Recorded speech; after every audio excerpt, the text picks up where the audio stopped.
Hello, आज हम UML class diagram को देखेंगे कि क्लास डायग्राम क्या होती है, उसमें किस तरह से उसमें क्या कुछ होता है, उसका पर्पस क्या है और उसके क्या एट्रीब्यूट्स हैं, ऑब्जेक्ट्स, फंक्शंस और रिलेशनशिप्स डिफरेंट किस टाइप के होते हैं, क्या होते हैं। तो चलिए हम शुरू करते हैं। सबसे पहले मैं आपको बताऊँगी क्लास डायग्राम होती क्या है। बेसिकली क्लास डायग्राम अगर हम देखी जाए तो क्लास डायग्राम एक one of the UML model में आती है, अ, जिसमें हमारे पास डिफरेंट टाइप्स ऑफ क्लासेस होती हैं और उनके रिलेशनशिप होते हैं। जो भी है उसको बेसिकली रिलेशनशिप जो हम बनाते हैं किसी भी सिस्टम की फंक्शनैलिटी को पूरा करने के लिए। आप कोई भी सिस्टम ले सकते हैं, उसमें डिफरेंट हमारे पास क्लासेस होती हैं। तो जैसे हम एक लाइब्रेरी की फंक्शन ले लें, जिसमें हमारे पास लाइब्रेरी की क्लास हो गई, बुक्स की क्लास हो गई, बुक्स में डिफरेंट फर्दर क्लासेस हो गई। तो उस पर्पज़ के लिए हम लोग क्लास डायग्राम को यूज़ करते हैं। अब हम बात करते हैं कि और भी होती है, लाइक अगर एक बात करें कि क्लासेस तो हो गई ही हो गई। अब क्लास डायग्राम बेसिकली होती कुछ नहीं है, एक स्टैटिक स्ट्रक्चर होता है डायग्राम, जो आपके सिस्टम के ओवरऑल स्ट्रक्चर को डिफाइन करता है डिफरेंट क्लासेस में दिखाकर। अब क्लासेस में आपने पढ़ा होगा, क्लासेस में हमारे पास डिफरेंट एट्रीब्यूट, ऑपरेशंस, मेथड्स और रिलेशनशिप्स होते हैं डिफरेंट ऑब्जेक्ट्स के दरमियान में। और ये जो क्लास डायग्राम है ना, बेसिकली ये हमारी लोअर लेवल ऑफ एब्स्ट्रैक्शन पे यूज़ होती है कंपोनेंट डायग्राम के लेके। कंपोनेंट, जबकि कंपोनेंट डायग्राम जो हमारी प्रोग्रामिंग में यूज़ होती है, कंपोनेंट डायग्राम मॉडलिंग में हमारी अपर लेवल में आती है और क्लास डायग्राम लोअर लेवल में। अब हम बात करते हैं कि क्लास डायग्राम क्यों। सबसे बड़ा रीज़न जो हमारा क्लास डायग्राम का है, वो है कि ये इसका डायरेक्ट रिलेशनशिप कह लें कि उसका ऊप से है। आप ऊप ऑब्जेक्ट ओरिएंटेड प्रोग्रामिंग लैंग्वेज जो है उसका डायरेक्ट उससे रिलेशनशिप। क्लास में हमारे पास एक क्लास होती है जिसमें हमारे पास पैरेंट चाइल्ड का रिलेशनशिप होता है। कोई भी ले लें, जैसे आप कार की एग्ज़ाम्पल ले लें। कार हमारे पास पैरेंट चाइल्ड हो गई और उसमें डिफरेंट कार्स आ गई। कोई भी टाइप होगी टोयोटा, कोई भी इस तरह की मेहरान, वो हमारे पास बेसिकली एक उसकी चाइल्ड आ गई। तो इसीलिए हमारे पास जो क्लास डायग्राम है वो बहुत इम्पोर्टेंट होती है कि हम उसको पूरी एक ऊप को हम उस क्लास डायग्राम में हम उसको स्ट्रक्चर कर देते हैं। हमारे सिस्टम की पूरी फंक्शनैलिटी उसमें आ जाती है। अब अगर हम डिटेल क्लास डायग्राम बनाते हैं, नहीं बनाते हैं, फिर भी हमारे पास एक स्ट्रक्चर आ जाता है कोड का। क्योंकि उसका फ़ायदा ये होता है कि क्लास डायग्राम को आप बहुत से टूल्स हैं आजकल जो हम यूज़ करते हैं, आप लोग ने भी यूज़ किए होंगे क्लास डायग्राम को या किसी भी डायग्राम को बनाने के लिए। जैसे हम एग्ज़ाम्पल लेते हैं, विज़ुअल, जो हमारे पास है टूल, उसमें हम यूज़ करते हैं डिफरेंट टूल्स हैं, आईबीएम के हैं, रैशनल सॉफ्टवेयर आर्किटेक्चर। उसमें जब आप कोई भी क्लास यूएमएल डायग्राम बनाते हैं, अगर क्लास डायग्राम की एग्ज़ाम्पल ले लें, तो क्लास डायग्राम को अगर हम उसमें हम बनाते हैं तो हमारे पास ऑप्शन होता है कि हम उसको कोड में कन्वर्ट कर दें। जब हम उसको कोड में कन्वर्ट कर देते हैं तो हमारे लिए एक हम जो हमारा सिस्टम है, जो भी हम बना रहे हैं, उसको बनाने में हमें बहुत आसानी हो जाती है, क्योंकि हमारे पास एक ओवरऑल उस सिस्टम का स्ट्रक्चर आ जाता है। क्योंकि उसमें हमारे पास ज़ाहिर-सी बात है डिफरेंट रिलेशनशिप्स भी आ जाते हैं डायग्राम में, और कोड में जब हम उसको करते हैं तो डिज़ाइनर्स जो हैं उनको बहुत हेल्प मिल जाती है, और जो कोडर्स हैं उनको डायरेक्ट उनके पास एक आ जाता है बना-बनाया, सिस्टम के डिज़ाइन के अकॉर्डिंग ही हमारे पास कोड आ जाता है। तो इसी तरह ये जो है क्लास डायग्राम के ये कुछ फ़ायदे हैं जो मैंने आपको बताए हैं। और डिज़ाइनर्स को, कोई भी अगर हम सॉफ्टवेयर इंजीनियरिंग की ही बात करें, तो सॉफ्टवेयर इंजीनियरिंग में हमारे पास सबसे पहला फ़ेज़ ही मॉडलिंग आता है। मॉडलिंग, हम किसी भी सिस्टम की मॉडलिंग करते हैं तो उसमें हम लोग सबसे पहले सिस्टम को डायग्राम्स वगैरह मॉडल करते हैं, जिसमें डिफरेंट ह्यूमन मॉडल्स हैं, यूज़ केस कोई भी। लेकिन अगर हम क्लास डायग्राम की बात करें तो वो सबसे इम्पॉर्टेंट है, क्योंकि वो हमें फर्दर कोड में कन्वर्ट करने में बहुत ज़्यादा आसानी मिल जाती है कोडर्स को भी, और ओवरऑल पूरे सिस्टम की फंक्शनैलिटी हमारे पास क्लास डायग्राम में आ जाती है, जो हमारे सारे ऑब्जेक्ट ओरिएंटेड के भी कॉन्सेप्ट्स को कवर कर लेती है। और इसलिए क्लास डायग्राम बहुत फ़ायदेमंद डायग्राम है, जो अगर स्टार्टिंग में सही बन जाए तो पूरा सिस्टम बाद में प्रोडक्ट ओवरऑल अच्छी हो जाती है। अब होता क्या है कि क्लास डायग्राम में की रिप्रेजेंटेशन की अगर हम बात करें, क्लास डायग्राम में बेसिकली एक यूएमएल में क्लास जो है वो एक रेक्टेंगुलर शेप में होती है, जिसमें मैं आपको आगे दिखाऊँगी किस तरह की होती है। इसमें 3 मेन कंपार्टमेंट्स होते हैं। नेम यानी कि क्लास का नेम, जो भी आपने रखना है, लाइब्रेरी बुक कुछ भी आप रखना चाहें, क्लास का नाम रखना चाहें, और एट्रीब्यूट यानी इसमें कौन-कौन से एट्रीब्यूट्स हैं।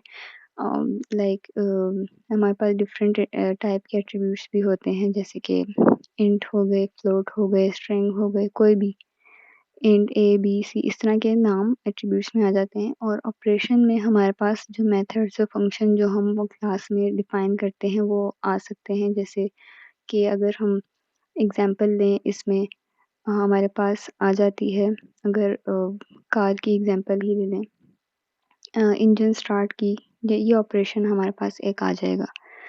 तो इस तरह से रिप्रेजेंटेशन होती है। अब मैं आपको फर्दर बताऊँगी कि इसमें जो है और भी चीज़ें होती हैं। सबसे पहले हम स्टीरियोटाइप भी इसमें हम ऊपर एक यूज़ करते हैं।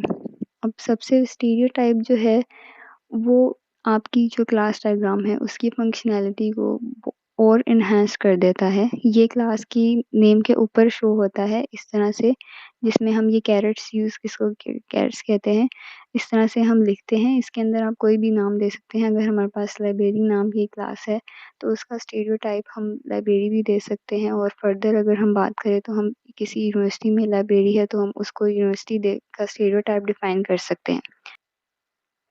कॉमनली यूज्ड स्टीरियोटाइप्स हमारे पास 2 हैं, यूटिलिटी और इंटरफ़ेस के। और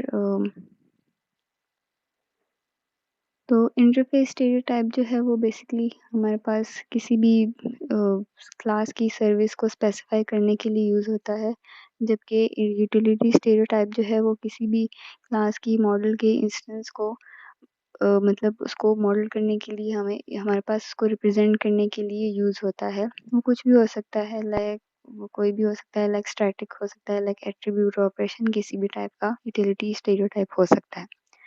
अब हम बात करते हैं एट्रिब्यूट कंपार्टमेंट का। मैंने आपको पहले भी बताया है कि एट्रिब्यूट में डिफरेंट प्रॉपर्टीज़ हमारे पास आ जाती हैं। अब एक किसी भी ऑब्जेक्ट को कैरी करने के लिए, मतलब कोई भी आप अगर ऑब्जेक्ट डिफाइन कर रहे हैं तो उसमें हमारे पास डिफरेंट एट्रीब्यूट्स उस ऑब्जेक्ट के होते हैं उस क्लास डायग्राम में। एट्रीब्यूट कंपार्टमेंट जो है वो बेसिकली उसमें हमारे पास उसका नेम, उसका टाइप और कोई भी और प्रॉपर्टीज़ देना चाहें, लाइक प्राइवेट, प्रोटेक्टेड, विजिबिलिटी, ये स्कोप कह सकते हैं उसको। इसमें हमारे पास, जैसे मैंने डाटा टाइप्स बताई थी आपको पहले भी, कि डाटा टाइप्स हमारे पास डिफरेंट होती हैं। प्रिमिटिव होती हैं यानी इंट हो गई, कैरेक्टर, फ्लोट हो गई। उसके अलावा एब्स्ट्रैक्ट हमारे पास जावा, स्ट्रिंग, बिल्डर इस तरह की टाइप्स हो गई। लेकिन अगर हम विजिबिलिटी की बात करें, डिफरेंट विजिबिलिटीज़ आ जाती हैं। पब्लिक यानी कि अगर हम किसी भी वेरिएबल को पब्लिक रखते हैं किसी एक भी क्लास में, तो हम इस उसको दूसरी क्लास में हम उसको कॉल कर सकते हैं। फंक्शन भी अगर हम कोई पब्लिक रखते हैं तो हम उसका इंस्टेंस बना के हम उसको कॉल कर सकते हैं। लेकिन अगर हम प्राइवेट रख रहे हैं तो वो उसी में यूज़ होंगे, वो कोई और क्लास या फंक्शन उसको यूज़ नहीं कर सकेंगे। तो ये इसमें होता है। इसी तरह हमारे पास प्रोटेक्टेड और पैकेज भी आ जाते हैं।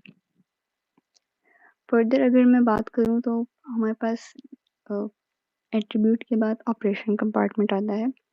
ऑपरेशन जो है वो डिफरेंट सर्विस जो भी क्लास प्रोवाइड कर रही है उसको कहते हैं। जैसे मैंने आपको ऊपर भी बताया है कि अगर इंजन स्टार्ट का एक एट्रीब्यूट फंक्शन है कार में, उसमें हमारे पास कुछ भी फंक्शन आ सकते हैं, लाइक एक कार का जो फंक्शन है स्टार्ट का, अब उसमें इंजन स्टार्ट होगा, ये हमारे पास एक कार का फंक्शन हो गया।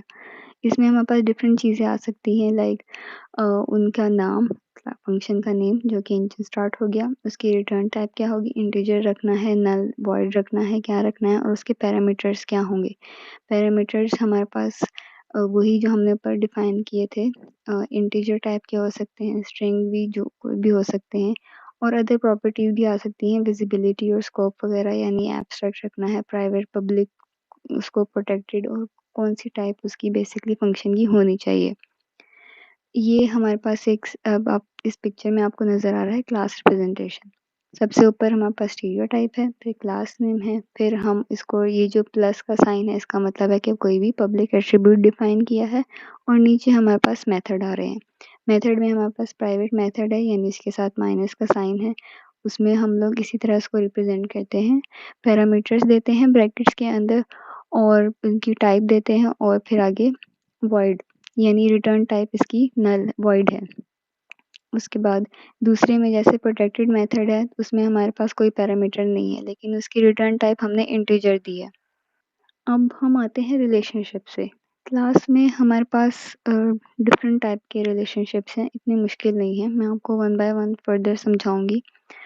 इसमें dependency, association, direct association, aggregation, composition, generalisation, realisation के टाइप के आ जाते हैं। इनको हम ये जो इस पिक्चर में जो बेसिकली रिप्रेजेंट किया गया है ये इनको रिप्रेजेंट करने का तरीका है। डिपेंडेंसी को हम एक डैश लाइन विद एरो से हम रिप्रेजेंट करते हैं। एसोसिएशन की सिंपल सिंपल एक स्ट्रेट लाइन है। इसी तरह डायरेक्ट एसोसिएशन की हमारे पास है वो एसोसिएशन की टाइप ही, लेकिन उसमें हमारे पास डायरेक्शन आ जाती है कि किस तरफ है।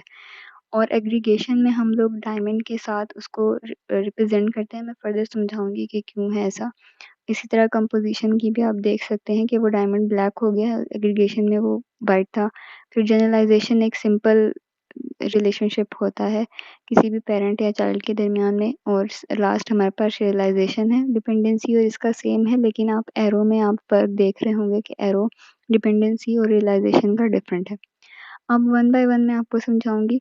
जनरलाइजेशन एक सिंपल टाइप का रिलेशनशिप कहलाता है। उसमें हमने पढ़ा था पेरेंट और चाइल्ड यानी इनहेरिटेंस, जिसमें आप देख सकते हैं पेरेंट चाइल्ड रिलेशनशिप होता है। एग्जाम्पल में नज़र आ रहा है जैसे कि इसमें हमारे पास है सुपर क्लास एक जो है पेरेंट चाइल्ड पेरेंट क्लास, उसमें हमारे पास दो सब क्लास हैं, सब क्लास 1 और सब क्लास 2 जो उसकी एज अ चाइल्ड क्लास है। इसमें हम लोग और भी बहुत सारी एग्जांपल ले सकते हैं, मैंने आपको पहले भी दी हैं। इसी तरह की एग्जांपल इसमें और भी आ सकती हैं। ये हर फंक्शनैलिटी की डिपेंड करती है कि आपने किस क्लास को पेरेंट रखना है और किस क्लास को आपने उसका चाइल्ड बनाना है जो उसी के एट्रीब्यूट्स को गेट करेगा। ठीक है, उसके बाद हमारे पास आ जाता है एसोसिएशन।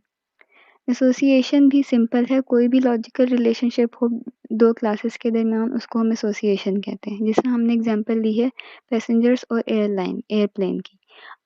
अब आप लोग पैसेंजर्स एयरप्लेन आ गए, अब आप इसमें ये नहीं ले सकते कि एयरप्लेन और रोड, इसमें इसका कोई रिलेशनशिप बनता नहीं है। तो इसकी मतलब कोई लॉजिकल रिलेशनशिप दो क्लासेस के दरमियान हो उसको हम सिंपल एसोसिएशन कहेंगे। इसी तरह हमारे पास आ जाता है डायरेक्ट एसोसिएशन। अब ये एसोसिएशन ही है लेकिन विद अ डायरेक्शन, मतलब एयरप्लेन जो है वो पैसेंजर पे के के डिपेंड कर रहा है। अब हम बात करते हैं डायरेक्ट एसोसिएशन की। डायरेक्ट एसोसिएशन बेसिकली एसोसिएशन की ही टाइप है लेकिन इसमें हमारे पास डायरेक्शन आ जाती है, मतलब कि इसमें एयरप्लेन और पैसेंजर्स की एग्जांपल जैसे मैंने ऊपर भी दी। इसमें अब हमारे पास आ गया कि ये डायरेक्शन जो है ये हमारी वन वे होती है, मतलब एयरप्लेन जो है वो डायरेक्ट एसोसिएट है पैसेंजर की क्लास के साथ। लेकिन सिंपल एसोसिएशन में हमारे पास डायरेक्शन नहीं होती। अब इसमें हमने ये बता दिया है कि एयरप्लेन जो है वो पैसेंजर के साथ एसोसिएट है, लेकिन मतलब इस तरह से हमने उसको एक डायरेक्शन दे दी एयरप्लेन की क्लास को और पैसेंजर की क्लास को, लेकिन ये सिंगल होती है, डबल वे नहीं होती है। अब अगली हम बात करते हैं एग्रीगेशन में। एग्रीगेशन जो है वो भी एसोसिएशन की ही टाइप है लेकिन इसमें डिफरेंट चीज़ें आ जाती हैं। उसमें ये आ जाता है कि एक हमारे पास छोटी क्लास होती है, वो एक बड़ी क्लास से लिंक हो जाती है। इसमें अगर हम बात करें तो लाइब्रेरी हमारी एक ओवरऑल बड़ी क्लास है और बुक्स जो है वो हमारी लाइब्रेरी के अंदर आती हैं, तो इसलिए हमने उसको उससे एग्रीगेट कर दिया है। जिसमें हमारे पास फॉर एग्ज़ाम्पल बुक्स जो हैं वो पार्ट है लाइब्रेरी क्लास की, वो उसके साथ एसोसिएट हैं। अब उनमें डिफरेंट रिलेशनशिप आ जाते हैं, one one by one, one one two many. Like एक लाइब्रेरी में हमारे पास बहुत सारी बुक्स होंगी, तो अगर बुक्स जो हैं वो लाइब्रेरी का पार्ट हैं, तो जिस भी क्लास का वो पार्ट होगी, उसके साथ हम डायमंड शेप को कनेक्ट कर देंगे। इसलिए जो है हमने इसको इस तरह से हमने इसको डिनोट किया है कि बुक्स जो है वो पार्ट है लाइब्रेरी क्लास की। अब हम बात करते हैं डिपेंडेंसी। डिपेंडेंसी एक सिंपल रिलेशनशिप है, इसमें हमारे पास इतना आपको मुश्किल नहीं होगी समझने में। इसमें सिंपल है कि एक क्लास जो है वो दूसरी क्लास पे डिपेंड कर रही है। अगर एक क्लास मतलब for example class A is depending on the class B. अगर क्लास ए में कोई चेंज आ रहा है तो वो बी पर भी चेंज आएगा। लेकिन अगर क्लास बी में कोई चेंज आता है तो क्लास ए पे इफ़ेक्ट नहीं पड़ेगा। तो ये इसमें ज़रा चीज़ें हैं, ठीक है? फॉर एग्ज़ाम्पल अगर हम बात करें कार की, मैंने आपको एग्ज़ाम्पल दी। अगर कार में हमारे पास डिफरेंट टाइप्स आ जाती हैं, डिफरेंट पैरामीटर्स हैं कोई भी इंजन स्टार्ट के, ऑफ के, अगर उनके फंक्शनैलिटी या उनके पैरामीटर्स में या उनकी टायर में कोई भी चेंज आएगा, तो वो उसकी चाइल्ड क्लासेस में भी चेंज आएगा। कोई भी हो, अगर हमारे पास कार हो, छोटी हो, कोई भी बड़ी हो, उनमें फ़र्क आएगा। लेकिन अगर छोटी कार में कोई चेंज होगा, तो वो बड़ी वाली कार में वो जो उसकी बड़ी क्लास है, उसमें कोई चेंज नहीं आएगा, क्योंकि हर कार की टाइप डिफरेंट है। तो इस तरह से हम इसको कह सकते हैं कि कार ए जो है, car B depends on car, मतलब कार ए पे। इस तरह से हम इसको डिफाइन करते हैं। अब हम बात करते हैं कंपोज़िशन रिलेशनशिप की। कंपोज़िशन जो है वो एग्रीगेशन की ही टाइप है, लेकिन इसमें डिफ़रेंस ये है कि जब भी अगर बुक्स की क्लास अ, अगर लाइब्रेरी की क्लास डिस्ट्रॉय हो जाती है तो बुक्स की क्लास ख़त्म हो जाएगी। जबकि उसमें हमारे पास इस तरह से नहीं था। तो इसमें हमारे पास ये है कि बुक्स की क्लास डिपेंड कर रही है, पार्ट है लाइब्रेरी की, लेकिन अगर लाइब्रेरी की क्लास में कुछ भी होता है, ख़त्म हो जाती है, तो बुक्स की क्लास भी उस पे ख़त्म हो जाएगी, जबकि एग्रीगेशन में हमारे पास ये नहीं हो रहा था। अब हम अगली बात करते हैं रियलाइज़ेशन, जो कि है लास्ट टाइप ऑफ रिलेशनशिप। इसमें हमारे पास सिंपल सा काम है, इतना मुश्किल नहीं है। इसमें हमारे पास यही है कि जो भी हम एक क्लास में फ़ंक्शनैलिटी जो हम डिफ़ाइन कर देंगे, वो अगली क्लास उसको यूज़ करेगी। जो भी, अगर हम प्रिंटर की एक एग्ज़ाम्पल लेते हैं, हमने प्रिंटर सेटअप में जो भी उसकी फ़ंक्शनैलिटी दे दी है, प्रिंटर ने उस फ़ंक्शनैलिटी को उठा लिया है। तो इसमें इस तरह से हम इस रियलाइज़ेशन हम इसमें यूज़ करते हैं कि उसने उसकी फ़ंक्शनैलिटी को यूज़ कर लिया है। लेकिन प्रिंटर सेटअप ने प्रिंटर की नहीं, लेकिन प्रिंटर ने बल्कि प्रिंटर सेटअप की यूज़ की है, इसलिए हमने इसको एरो जो है ऊपर लगाया है कि प्रिंटर जो है वो प्रिंटर सेटअप की फ़ंक्शनैलिटी को यूज़ करके जो भी हमने उसमें प्रिंटिंग सेटिंग्स दी हैं, कोई भी कि पेज इतना होना चाहिए, इतना होना चाहिए, इस तरह का होना चाहिए, नहीं ज़ूम होना चाहिए या A4 करें कोई भी, तो प्रिंटर वही प्रिंट करेगा। तो इसमें हम, इसलिए मैंने आपको एक इसमें एग्ज़ाम्पल दी है, तो ये प्रिंटर जो है वो प्रिंटर सेटअप की सेटिंग्स को उठा के प्रिंट कर रहा है। ये था ओवरऑल हमारी आज ह्यूमन क्लास डायग्राम पे लेक्चर। अगर आपको कुछ लगा है, इसमें कुछ समझ नहीं आई है, तो आप नीचे कमेंट्स में बता सकते हैं। इसके अलावा अगर आपको कुछ और समझना है, इसी में कुछ रह गया है, तो वो भी आप बता सकते हैं। और अगर आपको ये पसंद आया है वीडियो, तो आप इसको ज़रूर लाइक करें और शेयर करें और सब्सक्राइब करना बिल्कुल मत भूलिएगा। और भी कोई सजेशन हो तो आप ज़रूर दीजिएगा और अपना ख़्याल रखिएगा। अगली वीडियो में मिलते हैं।